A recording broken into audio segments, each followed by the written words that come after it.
मेरे प्यारे बच्चों, आप सभी को नमस्कार। राम कुमार, कवि, निशांत, विवेक, गुल सर आप हंस रहे हैं। मैं हंस इसलिए रहा हूं कि मैं लगभग हर क्लास से पहले 1-2 मिनट के लिए वो देखता हूं डॉक्टर मसूद के पुरानी वाली वीडियोस। वो बड़ा अच्छा लगता है उसकी कॉमेडी। तो उसकी कॉमेडी सुन के मेरे को बड़ा मोटिवेशन से मिलता है, मोटिवेशन का रिलैक्स फील होता है। तो वही देखा, तो इसलिए हंस रहा हूं। मेरे प्यारे बच्चों, आप सभी को नमस्कार। आप सभी का स्वागत है सेशन में। पीयूष, आर्यन, काजल, पायल, रवि, अंशु, रोहित, नितेश, रवि, केविन, बहुत बढ़िया नाम, रोहित, नवदीप, अमित, निशांत, अभिषेक, अंशुल। मेरे प्यारे बच्चों, आप सभी को नमस्कार। आप सभी का स्वागत है सेशन में। आइए आगे बढ़ते हैं। तो आज हम जो सीखने जा रहे हैं वो बहुत काम की चीज सीखने जा रहे हैं मेरे दोस्तों, वो काम की चीज है कि आज हम इंस्टॉलमेंट सीखने जा रहे हैं। इंस्टॉलमेंट को हिंदी में कहते हैं किस्त। किस्त। मेरे नन्हे बच्चों, जब आप किसी से पैसा उधार लेते हैं और अगर उस पैसे को आप एक साथ चुकाने में सक्षम नहीं है तो आप उस आदमी को बोलते हैं कि मान लो मैंने 100 रुपये उधार लिया है और आप इंटरेस्ट के साथ मुझसे वापस लोगे पैसा 2 साल बाद, तो इससे कितना नहीं चुकाया जाएगा, ऐसा करो कि हर साल कुछ पैसा मुझसे लिया करो, हर साल मुझसे कुछ पैसा लिया करो। तो मोटी बात ये है मेरे बच्चे कि एक एग्जांपल से समझाता हूं। एक शब्द होता है प्रिंसिपल। प्रिंसिपल जिसे हिंदी में कहते हैं मूलधन, और एक शब्द होता है अमाउंट। अमाउंट इसे मेरे कहते हैं मिश्रधन। इसे मेरे नन्हे कहते हैं मिश्रधन। जो अमाउंट होता है मेरे वो क्या रहता है? अमाउंट बेसिकली होता है प्रिंसिपल प्लस कंपाउंड इंटरेस्ट। साधारण ब्याज मेरे बच्चे मिश्रधन होता है मूलधन जमा ब्याज। अब मेरे दोस्तों ये सिर्फ शब्दों का खेल है। अगर आप पैसा देने वाले, अगर आप पैसा देने वाले देने वाले वाले हैं तो आप ये सब इस्तेमाल करेंगे कि मैंने इतना पैसा इन्वेस्ट किया, इतना पैसा मुझे मिलेगा। लेकिन अगर आप पैसा लेने वाले, पैसा उधार लेने वाले, उधार लेने वाले,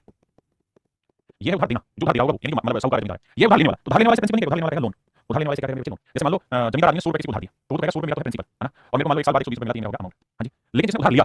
उधार लेने वाला जो है वही 100 रुपए को है लोन, और इस पैसे को अगर किस्तों में चुका रहा होगा तो जितना अमाउंट से हर साल चुकाना पड़ रहा होगा वो अमाउंट उसके लिए कुछ नहीं होगा, इंस्टॉलमेंट होगा। इंस्टॉलमेंट होगा। मेरी बात समझे भाई? देने वाले के लिए तो प्रिंसिपल और अमाउंट हुआ, लेकिन लेने जिसने उधार लिया उसके लिए तो लोन हो गया, उसको चुका रहा है वो इंस्टॉलमेंट में चुकाएगा। वही थोड़ी कहेगा कि भाई मैंने अमाउंट चुकाई, अमाउंट तो उसके लिए भी जिसने पैसा इन्वेस्ट किया और इंस्टॉलमेंट उसके लिए भी जिसको पैसा चुकाना है। मेरी बात समझ में? तो सेम वही चीजें जो आप प्रिंसिपल अमाउंट कंपाउंड इंटरेस्ट सीखते थे वही सब कहानी सीखनी है। बस यहाँ के नाम बदल के प्रिंसिपल की जगह बहुत सारी लोन लिखा मिल जाएगा और जहां अमाउंट है उसी जगह इंस्टॉलमेंट लिखा मिल जाएगा। दूसरी चीज, एक सवाल की आपसे बात करते हैं। जैसे सवाल है कहता है राजा ने एक आदमी है, उसने कुछ पैसा उधार लिया, 5% की पैसा उधार लिया है, बोलो मैं पैसा उधार लिया 5% चक्रवृद्धि ब्याज की दर पे। उसने 4200 रुपए का भुगतान कर दिया फर्स्ट ईयर में, ही पेड रुपीस 4200 पहले साल 4200 चुकाया मतलब भुगतान किया, और दूसरे साल 4410 रुपए मेरे को भुगतान किया। यानी दो किस्तों में पैसा रुपया है। पहली किस्त उसने दी 4200 रुपए की और मेरे नन्हे तो दूसरी किस्त दी 4410 रुपए की। तो बताओ इसने कितना पैसा उधार लिया? How much money does he borrowed? ये मींस है। तो देखो मेरे दोस्त, यहाँ क्या है कि अभी तक हम ये पढ़ रहे थे कि भाई रेट 5% है, तो 5% का फ्रैक्शन आते हैं, इसको हम कहते हैं कि 20 से कोई 21 हुआ, दूसरे साल के वही 20 से 21 हुआ, तो 2 साल में मेरे वही 400 से 441 हुआ। अभी तक हम ये पढ़ रहे थे कि अगर हमने 400 रुपए इन्वेस्ट किया है तो 2 साल के बाद 5% के रेट में 441 रुपए अमाउंट मिलेगा। अब हम ये पढ़ेंगे कि अगर 400 रुपए का लोन लिया है हमसे किसी ने तो वो दो किस्तों में पैसा चुकाएगा। तो अगर वो सीधे पैसा चुकाता है तो हम कहते हैं 441 रुपए चुकाया। अब वो कह देगा कि भैया दो किस्तों में पैसा चुकाया, तो दो किस्तों में पैसा चुकाया, जितने किस्तों में चुकाया हमें बस ये देखना होता है कि पहली किस्त दी है उसमें कितना तो प्रिंसिपल उतरा है और बाकी कितना ब्याज उतरा गया। जो दूसरी किस्त दी है उसमें कितना प्रिंसिपल उतरा और कितना ब्याज उतरा, बस ये कहानी हमें चेक करने की सवाल आता है। ऐसे में क्या करेंगे, जब 20 किस्तों का सवाल आएगा 5% की फ्रैक्शन होती है 1/20, तो 20 से 21 होगा 1 साल में, और 2 साल में हो जाएगा 20 की पावर 2 400 से 441। बड़े ध्यान से 1 से 2 साल समझना मतलब समझ में आएगा। इसका मतलब ये हुआ कि भाई दूसरे साल के आखिर में अगर वो 441 यूनिट की किस्त देगा, ध्यान देना 441 यूनिट की किस्त देगा, तो एक्चुअल में 441 उसने उधार लिया हुआ था 400 और बाकी 41 यूनिट देगा ब्याज के। अगर वो पहले साल के आखिर में 21 यूनिट की किस्त दे रहा है तो इसका मतलब उसमें प्रिंसिपल उतारा 20 यूनिट बाकी देगा ब्याज। चक्रवृद्धि ब्याज में जो पीछे पड़ रहे थे उसमें कितना ही डिफरेंस है, कुछ नहीं। यहाँ दो किस्तों की 3 किस्तों, इसका मतलब तीसरी किस्त जो है उसमें प्रिंसिपल कितना होगा या दूसरी किस्त में प्रिंसिपल कितना होगा, पहली किस्त में प्रिंसिपल कितना होगा। जैसे सवाल की बात करें तो पहली किस्त 4200 रुपए,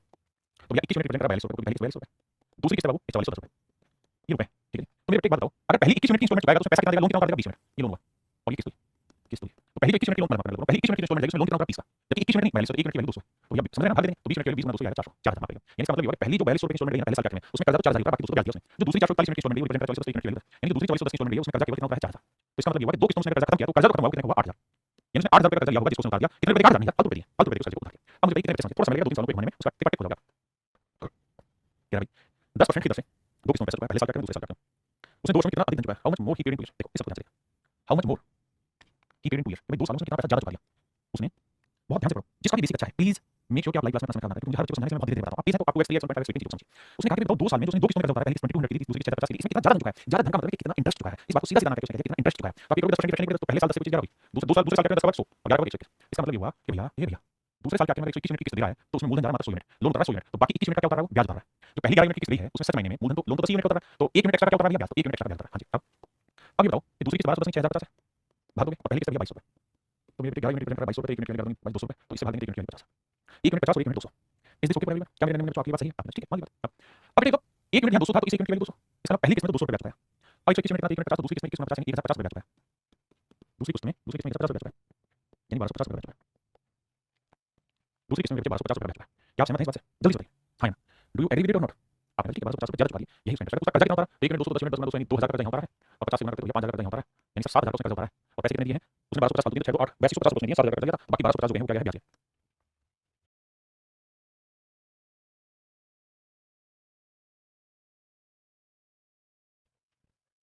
भैया रेट 20% 20% क्या होगी 1/5 है ना। देखो यार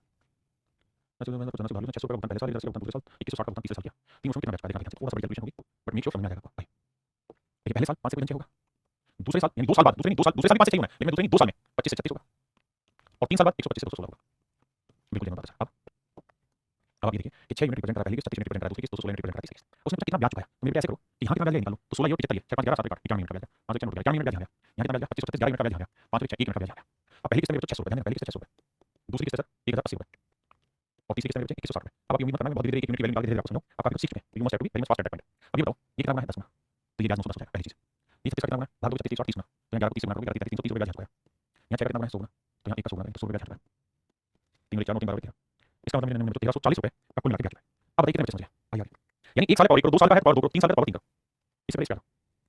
बड़ा जिंदगी ये सफर है तू ना चले जा हो कितने लाना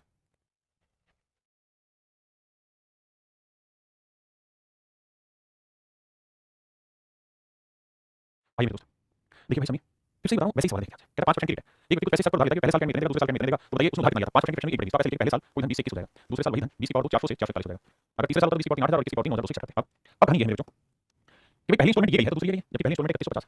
इस साल के क्वेश्चन है तो 1 मिनट की वैल्यू कितनी मिला देखो 21 से कम तो 21 है 21 5 105 1 मिनट 1.5 तो 20 मिनट 150 कितना होगा 15 30 3000 रुपये पहली किस्त में लोन उधार दिया दूसरी किस्त में 4410 रुपये उधार तो भैया 1 मिनट 10 तो 400 गुना 10 कितना होगा 4000 रुपये उधार दिया 3000 यहाँ तो मिला 7000 रुपये का कर्ज लिया यानी मेरे ने 7000 रुपये लोन लिया था उसने उधार दिया मतलब 7000 रुपये लोन लिया था उधार दिया सारी चीजें गुल भाई पढ़ाई में ध्यान लगा इन चीजों में कुछ नहीं देखिए हर बच्चा आंसर कर रहा है बहुत अच्छी बात इस सवाल में हल्का सा दिमाग बनाना होगा ये इतना सिंपल सवाल नहीं है ये एसएससी का सबसे मोस्ट डिफिकल्ट क्वेश्चन है पहला पढ़ें फिर मैं इसके सबको कुछ अर्थ बताना मुझे देखिए बाबू और ये बताना भैया कि वो ये कह रहा है 1620 रुपये जो है वो तो मैं कैश डाउन पेमेंट कर दूंगा 1620 रुपये एट टाइम ऑफ बाइंग 1620 रुपये तो मैं खरीदूंगा उसी समय पे करूंगा मतलब ये हुआ कि किसी चीज की कैश का कोई प्राइस मान लीजिए किसी आर्टिकल का प्राइस है कैश प्राइस है ये इसमें से कुछ तो कैश डाउन पेमेंट देनी है कुछ तो कैश डाउन पेमेंट करनी है कह रहा है जी जो भी उसकी कीमत थी उसमें 1620 रुपये मैंने कैश डाउन पेमेंट कर दी अब बाकी जो पैसा बचा उसका मैंने लोन ले लिया बाकी जो पैसा बचा उसका मैंने ले लिया लो कह रहा कीमत कुछ होती 1620 उसमें से दे दिया बचे हुए का मैंने कर लिया लो अब तो देखो रेट 10% अब इस लाइन को भूल जाओ जो मैं लाइन कर रहा हूं इस लाइन को भूल जाओ ये सवाल में है ही नहीं बाकी सब जो आप पढ़ रहे हो वैसे पढ़ते हो आगे सवाल को करिए इस लाइन को भूल के सवाल करिए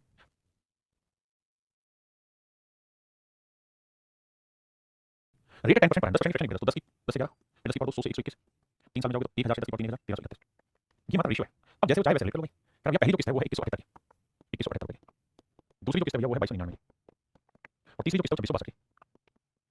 अब ध्यान से समझिए बात को भैया 11 मिनट कितना तो 1 मिनट 11 कम 11 10 बचा 11 99 8 11 1 मिनट 198 10 मिनट 10 मिनट 198 तो 1980 मुझे समझाना है आपको समझाना है 1980 यार 121 से कम 121 बचा कितना भाई 1 2 1 121 जाएगा 1 बचा 108 बचा 189 19 हो जाएगा तो यहाँ 1 मिनट की वैल्यू 19 100 19 से 1900 रुपए होंगे और यहाँ दिखाई दे रहा है डबल है 1 मिनट की वैल्यू 2 है तो इसे 2 से गुणा करो 2 इन मोटी बात समझने की थी कि उसने कर्जा लिया था 0 8 9 18 18 साल 1 2 3 4 1 5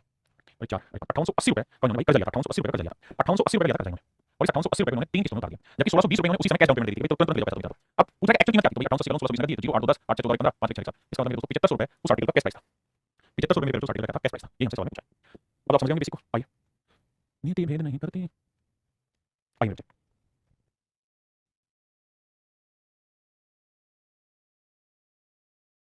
सवाल में कह रहे loan has to be return in two equal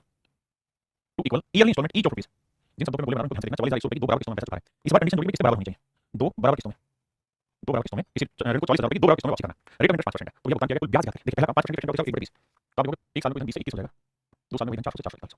अब देखिए अगर उसने इंस्टॉलमेंट डायरेक्ट की दोनों तो डायरेक्ट उसने डायरेक्ट दी उसने कहा क्या कि भैया दोनों इंस्टॉलमेंट बराबर है यानी जितनी पहली इंस्टॉलमेंट उतनी दूसरी तो बराबर करो कैसे बराबर हो सकते हैं दोनों तो सही 21 से गुणा करो 21 से गुणा करो तो ऐसा करने पे ये हो जाएगा पहली अगर 420 रुपए का कर्जा उतार रहे हो तो देना पड़ेगा 441 रुपए यानी पहली 441 रुपए की इंस्टॉलमेंट उतारोगे 441 की इंस्टॉलमेंट दोगे तो प्रिंसिपल उतारेगा मात्र 420 और जो दूसरी 441 की इंस्टॉलमेंट उतारोगे तो प्रिंसिपल उतारेगा 400 क्या मेरी बात समझे नहीं समझे आपने ठीक है अब इसको ब्रेक करना है तो दोस्तों यहाँ से ब्रेक होगा पहला तरीका ये है कि भाई अगर हर एक इंस्टॉलमेंट ईच इंस्टॉलमेंट अगर हर इंस्टॉलमेंट 441 यूनिट है जबकि एक्चुअल में कितना 44,100 तो 1 मिनट की वैल्यू 100 बिल्कुल ठीक है अगर हर इंस्टॉलमेंट 441 यूनिट की है तो हम कर्जा कितना उतारेंगे 420 और 800 यूनिट का कर्जा उतारेंगे यानी अगर 441 यूनिट की दो इंस्टॉलमेंट दे रहे हैं यानी हर इंस्टॉलमेंट 441 यूनिट की कर्जा उतारेगा 800 यूनिट जबकि हर इंस्टॉलमेंट की वैल्यू 100 रुपए है तो 800 यूनिट की वैल्यू 800 यानी मेरे बच्चे 80,000 ये मेरा आंसर हुआ अगर सवाल में पूछा था कि कर्जा कितने का किया है तो आंसर होगा 80,000 उसने ब्याज कितना दिया तो थोड़ा सा दिमाग करो यहाँ कितना ब्याज दिया तो यहाँ दिया 41 यूनिट का और यहाँ कितना दिया 21 यूनिट का तो सर टोटल ब्याज की कैलकुलेशन करें तो 41 जमा 21 62 यूनिट का ब्याज दिया मान जाओगे 62 यूनिट का ब्याज दिया 1 मिनट की वैल्यू कितनी 100 तो 62 यूनिट की वैल्यू मेरे बच्चे 62 यानी मेरे बच्चे 62 रुपए का कर्जा दिया मैंने 62 रुपए फालतू दिया ब्याज ठीक है जी अच्छा यहाँ दिया 424 820 गुणा करो 820 820 से गुणा करेंगे तो 82,000 मैं मान जाता 82,000 ठीक है जी तो 62 रुपए ब्याज देंगे 82,000 का कर्जा लिया था और 44,100 रुपए की दो इंस्टॉलमेंट में कर्जा उतारा अब थोड़ा समझ आएगा या दूसरा तरीका ये हर कोई यहीं लेकर भैया 44,100 तो 1 मिनट की वैल्यू 100 तो इतनी कितनी तो लेने चला जाएगा अलग करिए अलग नहीं इक्वल करिए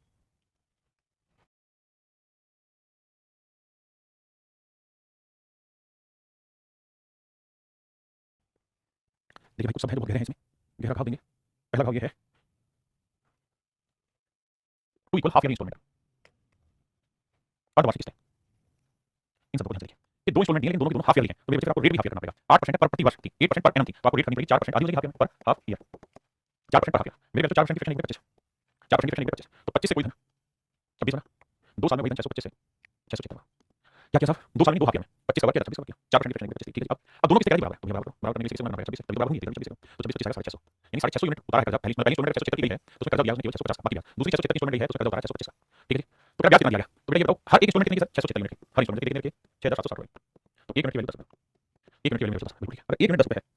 तो ये बताओ मेरे बच्चों पहली इंस्टॉलमेंट में कितना ब्याज गया था 650 626 यूनिट का दूसरी इंस्टॉलमेंट कितना ब्याज लगेगा? 25 50 50 51 का, तो 26 51 तो 6 7 570। तो मेरे क्रेडिट जो ब्याज दिया है वो दिया 77 यूनिट का, 1 यूनिट के लिए 10 77 यूनिट के लिए 770, यानी 770 रुपए में ब्याज दिया है, समझे नहीं भाई? कंपाउंडेड ईयरली रेट देता है, बस 8% कंपाउंडेड ईयरली, मतलब 8% पेट्रोल ब्याज की दर पे है प्रति वर्ष की, लेकिन किसने तो हाफ ईयरली दी ना, तो हाफ ईयर इंटरेस्ट लगाना होगा।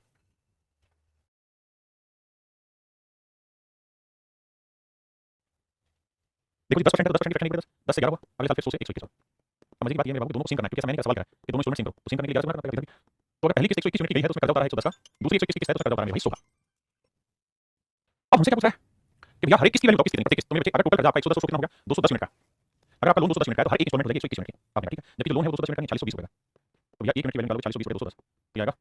21 0 से 0 हो गया, 21 दूनी 42 आया और 21 दूनी 42 आया, तो गुना 22 करेंगे भाई, तो देखो 11 13 24 26 22 आएगा, ये मेरे आंसर है। उसने इस बार लोन अमाउंट दिया हुआ है तो हर एक इंस्टॉलमेंट कितनी होगी वो बताओ। मेरे सवाल बेसिक है, खुद से कर लेंगे, इसमें कुछ है नहीं, ये पेपर का सवाल है, इसे मैं बताता हूँ, मतलब बेसिक सवाल कुछ है नहीं खास, आओ जरा समझो। कहता है कि रेट है 10%, एनुअली हमने दो इंस्टॉलमेंट किए तो 10% करोगे, मेरे 10 से 11 करोगे 100 से 121 करोगे, हाँ जी। अब कह रहे हैं दोनों इंस्टॉलमेंट बराबर करनी है, 11 से कर दो 11 से कर दो, तो पहली इंस्टॉलमेंट 110 यूनिट की होगी तो दूसरी इंस्टॉलमेंट 121 यूनिट की होगी। अब आ जाइए, अब कह रहे हैं हर एक किस्त जो है वो 58 की 121 यूनिट जो है हर एक किस्त की वैल्यू वही प्रेजेंट कर रहा है 58 को, तो 1 यूनिट के लिए 121 देखो भाई काटेंगे 11 से काटेंगे 11 से 11 से काटेंगे 55 बचा कितना भाई 3 11 दूनी 22 11 से काटेंगे 11 44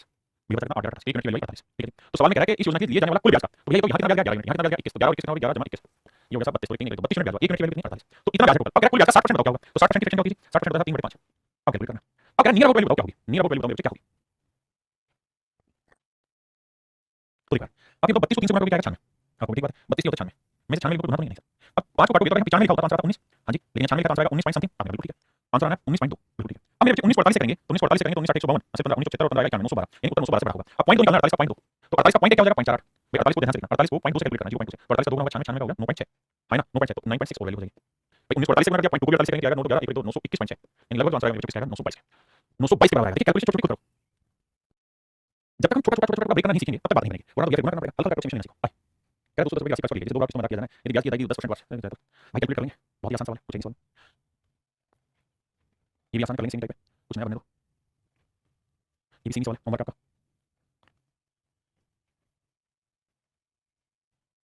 देखो यार कह रहा है रजनी से 1500 रुपए भैया उधार लिए, बहुत बढ़िया। रेट ऑफ इंटरेस्ट में 40%, 40% की फ्रैक्शन आपको पता क्या होती है, सब 20% के 40% दो किस्तों में पैसा चुकाएं, तो सोच रहे हैं पहले किस्त में 5 और 5 से 7, ध्यान देना 5 से 7, दूसरी किस्त में 25 49, सब दोनों किस्तें बराबर हैं, तो 7 7 49 होगा 7 5 7 से गुणा करोगे मेरे 35, इसका मतलब ये वाली जो पहली किस्त गई है 49 यूनिट की उसमें कर्जा उतार दिया 35 का, जो दूसरी 49 की किस्त गई उसमें कर्जा उतार दिया 25 का, तो टोटल आपका कर्जा कितना होगा, 60 यूनिट का कर्जा हुआ है, और 60 यूनिट का टोटल कर्जा 1500 का,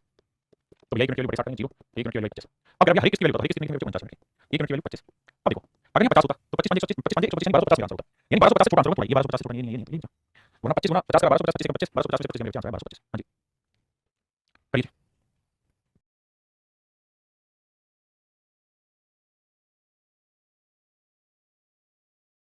आइए मेरे बच्चे देखिए मेरे भाई सवाल क्या कर रहा है, एक आदमी ने बाइक खरीदी और वादा किया कि 20% की दर पर 10000 की 3 बार किस्तों में पैसा चुकाएगा। मेरे नन्हे में जो 20% बच्चों 20% की फ्रैक्शन की 1/5, तो हम ये कहेंगे पहली किस्त 5 से 6 हुई, दूसरे वाले में 25 से 36 होगी, तीसरे वाले में 125 से 216, दिक्कत ये तीनों बराबर हैं, तो तीनों बराबर कैसे करें, सब उसका तरीका ये है कि 36 को 6 से गुणा करोगे 216 बन जाएगा, और 6 को 36 से करोगे तो 216, कभी चेक और 1 चेक और 3 बराबर होगी, इधर कैसे करेगा 20 करोगे इधर 36 करोगे, यानी पहली किस्त 216 की है तो उसका कर्जा है 180 का, दूसरी 216 की है तो कर्जा है 150 का, तीसरी 216 की है तो कर्जा है 125 का, यानी मेरे लाला कुल मिला के ध्यान दोगे तो भैया 5 8 5 13 15 50 1 3 4 455 यूनिट का आपने कर्जा लिया है, तो ईच इंस्टॉलमेंट हर किस्त हो जाएगी 216 यूनिट की, जबकि हर किस्त 10800 की, मेरे जो 1 यूनिट की वैल्यू 10800 बटे 216 इससे काटेंगे 50, हाँ जी 1 यूनिट के लिए 50 तो 3 यूनिट के लिए 50, 5 25 5 25 27 5 20 22750, 22750 यानी जो कर्जा लिया गया था वो 22750 का लिया गया था।